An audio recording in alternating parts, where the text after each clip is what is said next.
Semangat inovasi. Nah, rekan-rekan sekalian, tentu saja pertanyaannya berikutnya adalah kalau kita ingin melakukan analisis sedemikian kompleks dan sedemikian rupa, dukungan teknologi seperti apa yang kita butuhkan? Nah, kita beruntung di hidup saat ini di dunia teknologi yang berkembang sangat masif, dukungan teknologi terbuka seperti open source dan lainnya itu sangat besar sekali. Di gambar saya adalah ada beberapa nama aplikasi yang selama ini kita bisa gunakan untuk mendukung keperluan tadi, machine learning maupun deep learning. Nah, teman-teman bisa pakai Apache Spark, ini sebagai salah satu ekosistem Apache Hadoop ya, yang bermain di big data. Kemudian teman-teman bisa menggunakan Chainer, kemudian K2, ya, Theano, yang biasanya memang digunakan di level machine learning, TensorFlow, Keras, ini biasanya digunakan di level deep learning, dan juga beberapa yang lain, termasuk yang berbasis pemrograman Python, misalnya menggunakan PyTorch. Tentu saja masing-masing tools ini bisa kita gunakan sesuai dengan kebutuhan kita masing-masing. Pada posisi mana kita membutuhkan teknologi tersebut.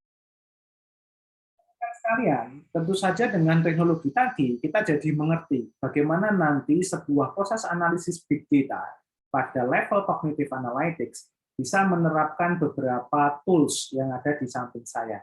Teman-teman bisa melihat bahwa kalau kita mendasarkan analisis itu untuk keperluannya bisa mengeluarkan perhitungan statistikal dan mathematical, maka kita bisa menggunakan aplikasi R. Kita juga bisa menggunakan Skylab, SAS, SPSS, ya, PSPP yang versi open source, statistik model, bisa menggunakan SciPy atau NumPy sekalipun. Kemudian untuk yang general purposes juga ada. Kita bisa pakai skitlearn, pakai WK3, RapidMiner, MATLAB, Shogun, dan lain sebagainya. Kemudian kalau kita ingin ada solusi yang lebih spesifik, kita bisa pakai XGBoost, WopaWebit, ya, LibLinear, LibSVM, dan juga Gensim dan lainnya. Jadi cukup banyak sebenarnya tools yang bisa kita pakai.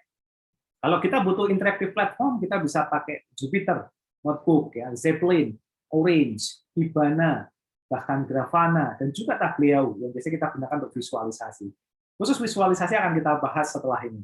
Kemudian kita juga bisa menggunakan machine learning atau deep learning, tapi on top MapReduce di atas arsitektur big data.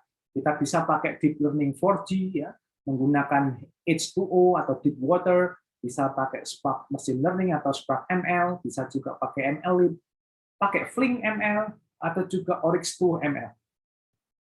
Untuk deep learning, kita bisa memanfaatkan GPU. Ketika sumber daya komputasi kita terbatas, tidak bisa menganalisis yang lebih besar lagi. Untuk menggunakan GPU, kita bisa pakai TensorFlow, CNTK, bisa pakai K3, ya, atau K2, bisa pakai Torch atau PyTorch, ya, menggunakan MXNet, Theano, ya, Chainer, Paddle, atau Matconmat.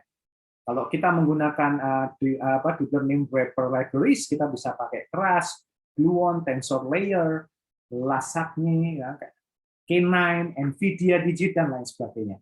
Dan good news-nya adalah beberapa tools ini kita bisa akses baik secara native di komputer kita maupun dengan menggunakan teknologi cloud.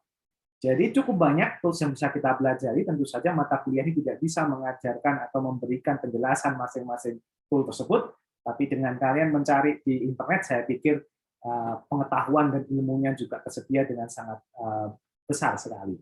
Tetap semangat belajar dan berinovasi, semangat inovasi.